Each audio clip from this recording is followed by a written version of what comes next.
Well, this drone you just heard, imagine this drone at a loudness comparable to that of standing next to a speaker at a rock concert. And imagine this drone being omnipresent no matter where you are on Earth, no matter the time of day or night. And this is what the sun would have sounded like if we would have been able to hear it. Now, thankfully, we are spared this constant sonic assault, this omnipresent constant rumble of the fusion reactions taking place in the star closest to Earth. And the reason we are spared this constant sound is because there is nothing between the sun and the Earth. So there's no material, no medium to transport the sound waves from the sun to the Earth.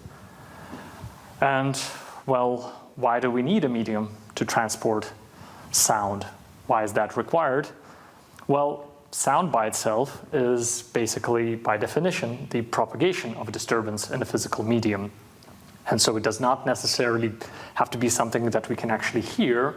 It could be of a lower or higher frequency. And for example, certain animals like dogs can hear frequencies that we as humans cannot hear. But regardless of frequency, any disturbance is by definition sound. And so what happens is that basically when we disturb a medium, such as, for example, air, and I can currently disturbing air by moving my vocal cords and exhaling air through my throat, and this causes the particles that the air is made up of, the molecules and the atoms, this provides motion to those particles, and so as I exhale, I push the particles away from my face, and this disturbance created by my throat, my tongue, my lips, my mouth, this disturbance propagates further away from me through the air as the particles collide with each other and they carry this sound further and further until it reaches a microphone or the eardrums of the listeners in this room, if there had been any.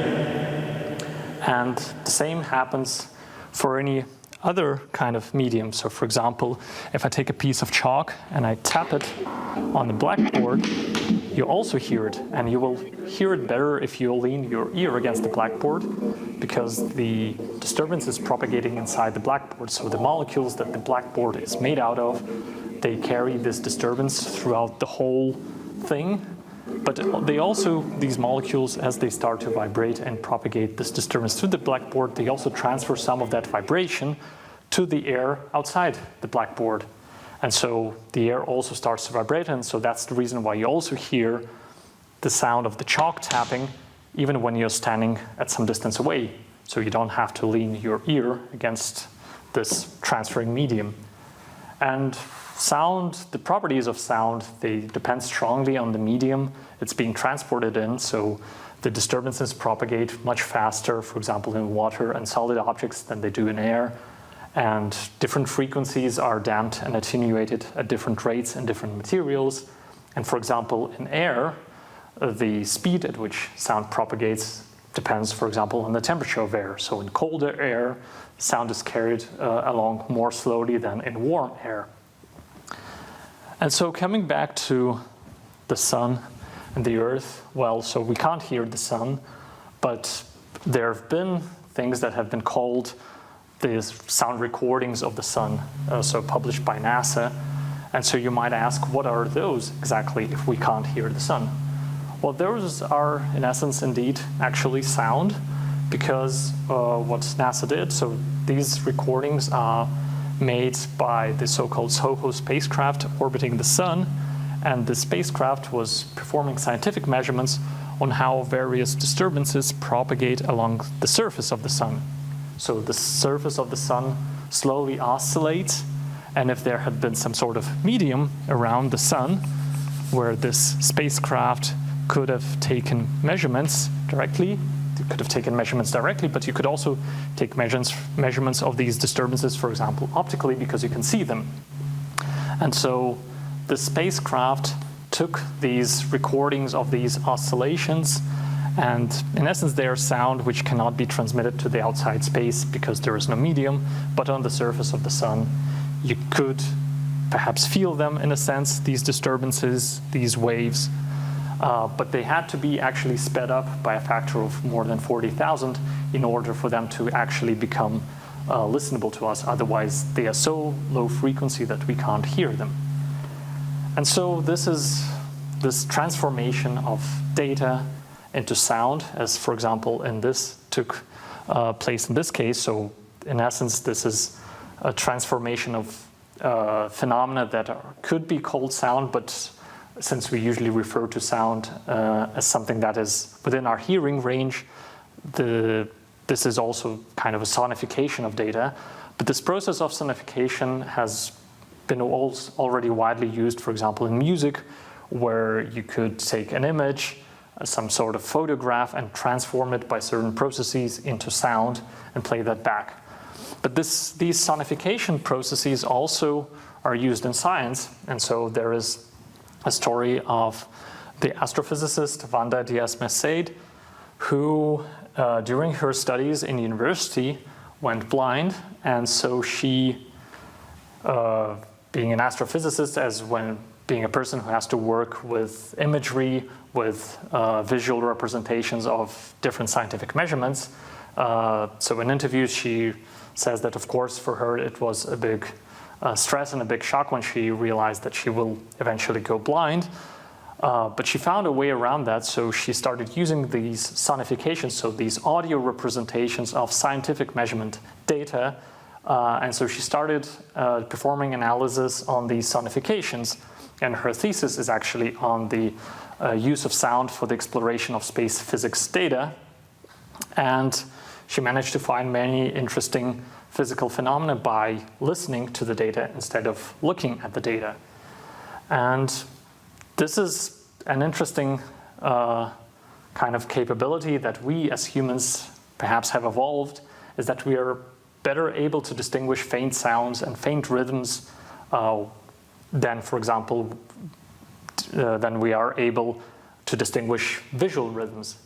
And so this is perhaps an evolutionary trait, this innate capability for rhythm perception, because, for example, you could think that this provided an evolutionary advantage, that we were able to hear, for example, the faint footsteps of a predator somewhere in the distance. And so being able to distinguish that kind of rhythm meant that we were able to quickly assess the potential danger.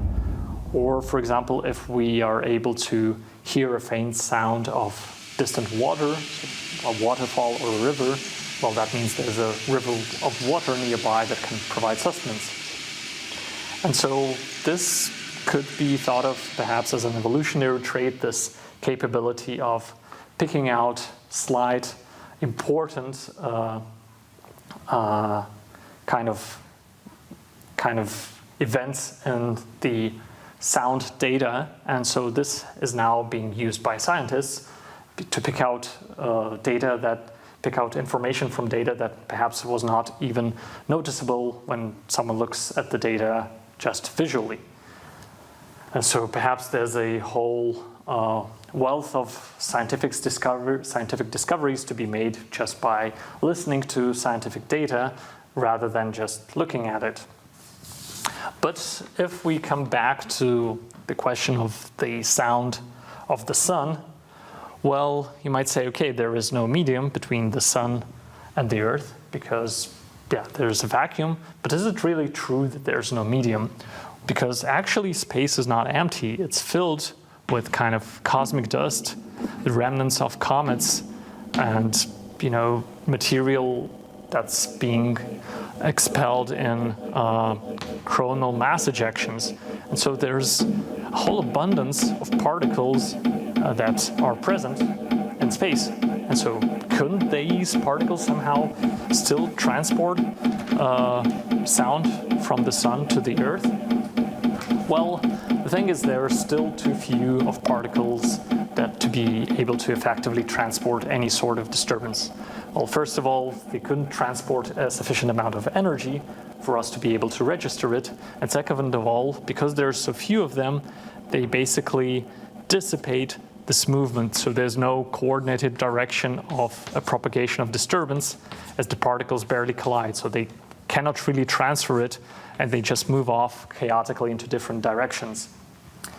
And so even if a single particle somehow manages to receive this disturbance from the sun and somehow make its way to Earth without being dissipated into the vastness of space, and if that particle hits our eardrum, we will still not be able to register it because it has so little energy that we are not able to perceive the sound of a single particle.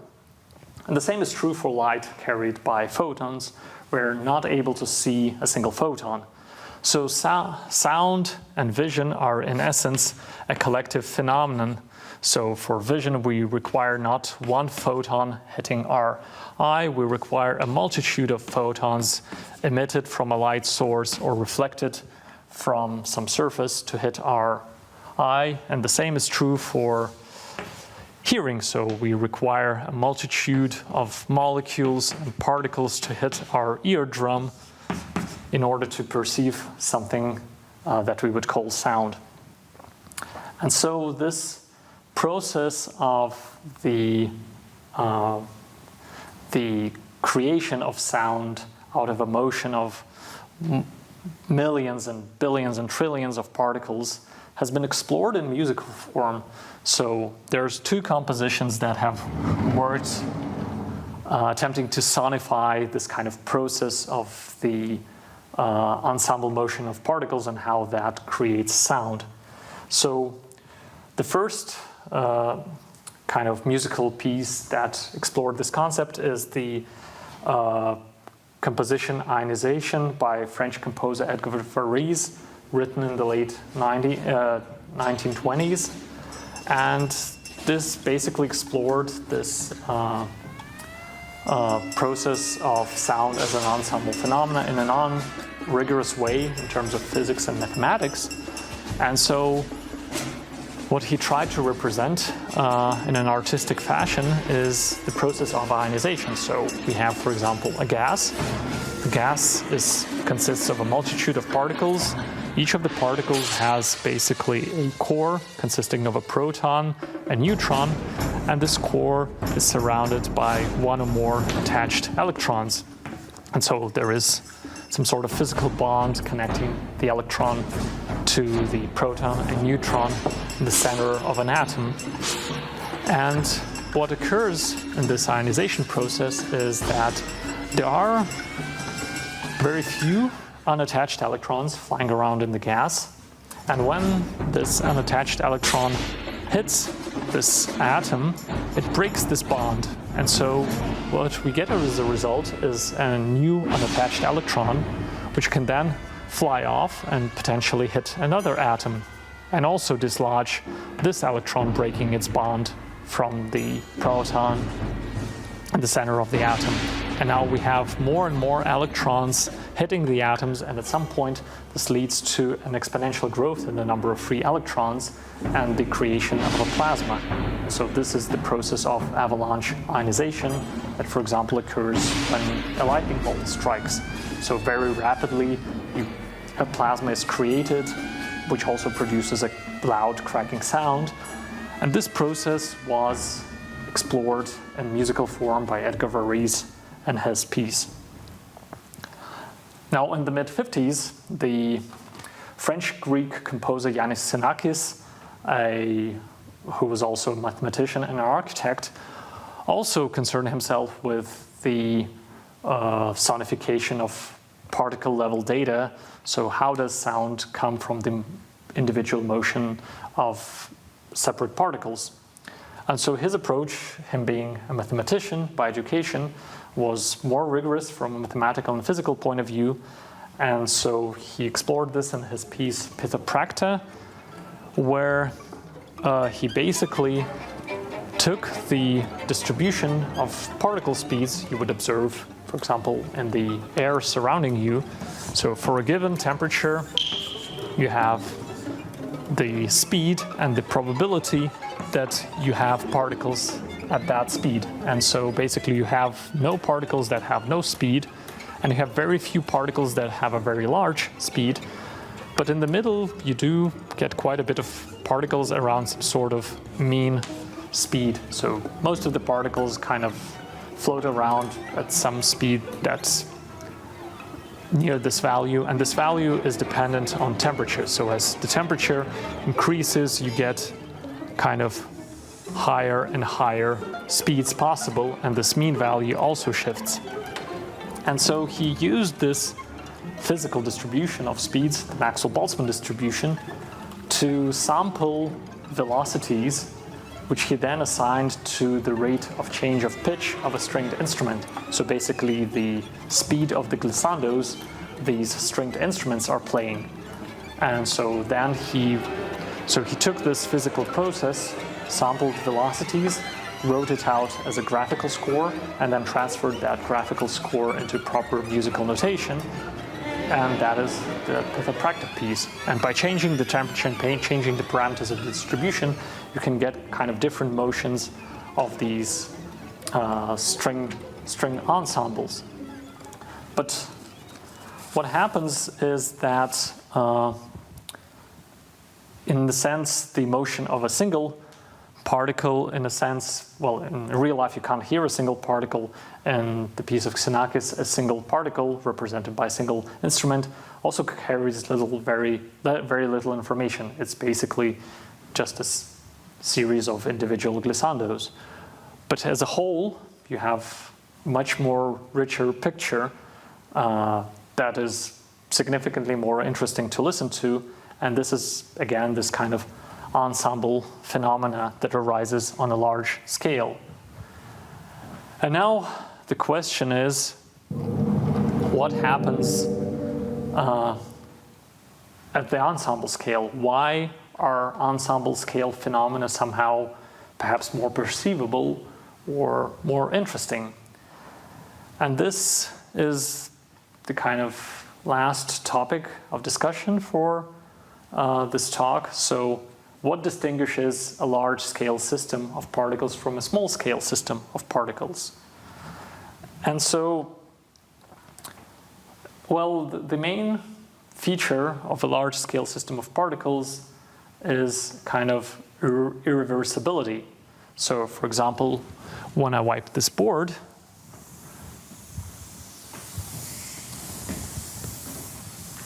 if you were to play this video in reverse of me wiping the board, you would think, yeah, this does not seem right. This does not seem very physically realistic that I wipe the board and that somehow, instead of the chalk drawings disappearing, there's actually chalk drawings appearing on the board. But if you look, for example, just at the motion of two particles colliding, right? Two molecules move and they collide and they fly off. Well, if you reverse time, then they fly in the opposite directions, and then they collide and fly off. And there's no real kind of sense in which time should be flowing, right?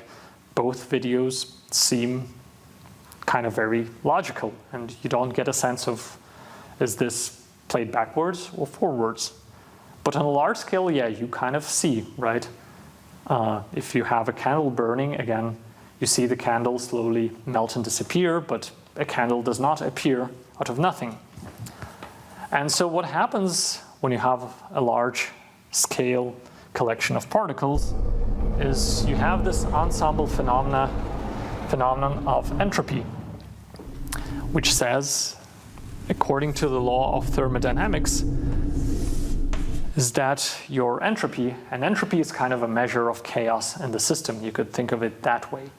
And so this measure of chaos in the system, this entropy S, grows over time according to the laws of thermodynamics.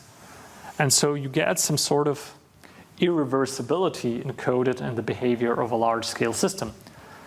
But what's interesting is that the constituent parts of the system are time reversible. So again, you can't distinguish between forward and backward movement. But somehow on a large scale, for a large ensemble of particles, something happens that leads to kind of a time irreversibility, which is shown by this growth of entropy. And you can think of it in another fashion, that not entropy grows with time, but basically that the direction of time is governed by the direction in which entropy is increasing. So entropy defines the perception of time and the so-called thermodynamic arrow of time. And so time is maybe fully defined only by this kind of large-scale behavior. But coming back, and we'll come to an interesting kind of paradox shortly. So we've seen that, for example, the motion of two particles is time reversible. There's no way to distinguish are they going backwards or forwards. And what's even more interesting is this so-called recurrence theorem of Poincaré, which says that basically for any physical system obeying a certain set of constraints, but these constraints actually describe a very large set of physical systems. So for a large class of physical systems, if they start off in some state, in some physical state, and I'll show as a diagram here. So we have some sort of three-state system, so it's described by these three states. And it starts off in this particular state. And so, of course, a realistic physical system would contain trillions of trillions of trillions of states, but just for kind of simplification, we just consider a system with three states. And so it starts off at a certain time here, and then it evolves in time, and the states which it takes on change. But what Poincaré's recurrence theorem says is that for a large class of systems, the system will return to its original state at some point in time. And it doesn't say when this will happen, and so might take a very long time, but this will eventually occur, that the system will return to its original state, or it will be infinitely close to its original state. And so we have these kind of three questions related to time. So the dynamics of individual particles are time reversible.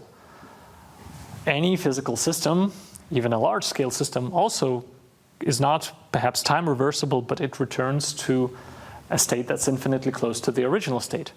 And yet we have that entropy should rise at the same time. So how can this all couple together? Is there some sort of paradox? Well, the resolution, you can think of it as the fact that entropy, it's a quantity that describes the stochastic behavior of a stochastic system. And so it's not this kind of uniform, nice, smooth curve. It's actually sort of noisy, fluctuating curve, and so only on average does it rise over time. And subject to these kind of small fluctuations, and so what might occur, and there's nothing prohibiting this, is that it can suddenly drop down, so basically fluctuate to a state that's very close to some old previous state, and then it will rise again. And so these fluctuations can occur, and the probability that they occur, of course, depends on the magnitude. So these fluctuations, large-scale fluctuations, are very unlikely, but they are entirely possible.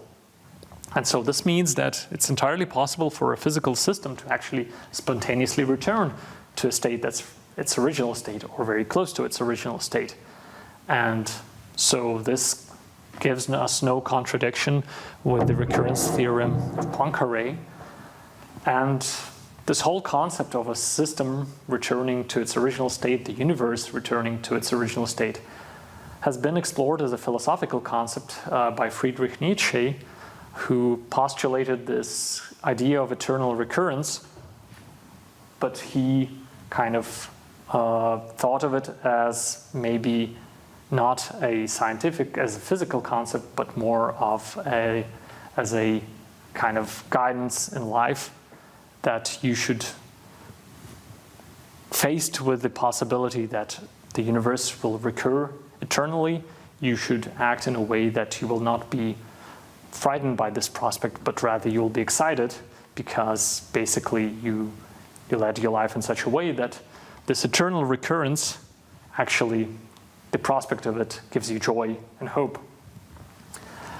But if we come back to these fluctuations, well, so they are possible, but what's also interesting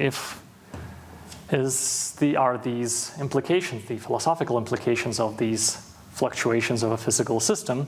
Now, if we say that our universe started as an infinitely dense point of matter, so we assume that what happened first was the Big Bang, and then this means that we start here at the Big Bang state, and then the universe somehow evolves and the entropy rises. But over time, there will be a fluctuation that brings us very close to the Big Bang. And this will happen again and again and again. And if the universe obeys some physical constraints, this will happen multiple times. And so it's actually significantly more likely that we are living in a universe that did not start with a Big Bang. So we think that the Big Bang started here in time, but it started way, way longer ago.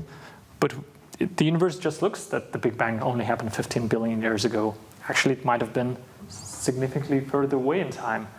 And so the reason we think that is because there was this fluctuation of the whole state of all the particles making up the universe. And this spontaneous stochastic fluctuation made everything look like as if the universe only had existed for 15 billion years. And so because of the amount of such fluctuations, this is actually significantly more possible, that what we perceive to be the kind of actual age, the actual evolution, only looks that way. And in fact, it's just some sort of spontaneous random action of the whole system of particles that make up the universe as we know it. And so, of course, these kind of timescales for these fluctuations to happen are unfathomably enormous. So if you take a number that is 10 with 120 zeros, well, you take 10 to the power of that number. Well, that's approximately how many years it might take for such a fluctuation to occur. But again, on the timescales of infinite time, this can occur infinitely many times. And related to this concept of a fluctuating universe that only looks as if it had been born a few billion years ago is the concept of a Boltzmann ring, which says, okay, maybe not only the universe snapped into this low entropy state, and we are living in a universe that snapped into existence into this low entropy state even if it is actually very, very, very old. But maybe even our brains snapped into existence spontaneously out of nothing, and the memories that we have, the experiences that we think were real, are actually just false memories. It's just some sort of random arrangement of the molecules and atoms and electrons in our brain that feels as if the memories are real, but in fact they're not. Maybe we snapped into existence just a second ago. And maybe this second that I'm talking, what happened is, again, this whole thing, the lecture hall, the video recording equipment, me, all this snapped into existence again another second ago. And between these two moments that I'm speaking, a whole eon of time passes, but we don't perceive it as such because, again, it's just fluctuation after fluctuation after fluctuation leading to false memories, false memories, false memories. And all of this is just perhaps a property of a large-scale behavior of a huge ensemble of particles that make up our universe. And thanks, and we'll see each other next time.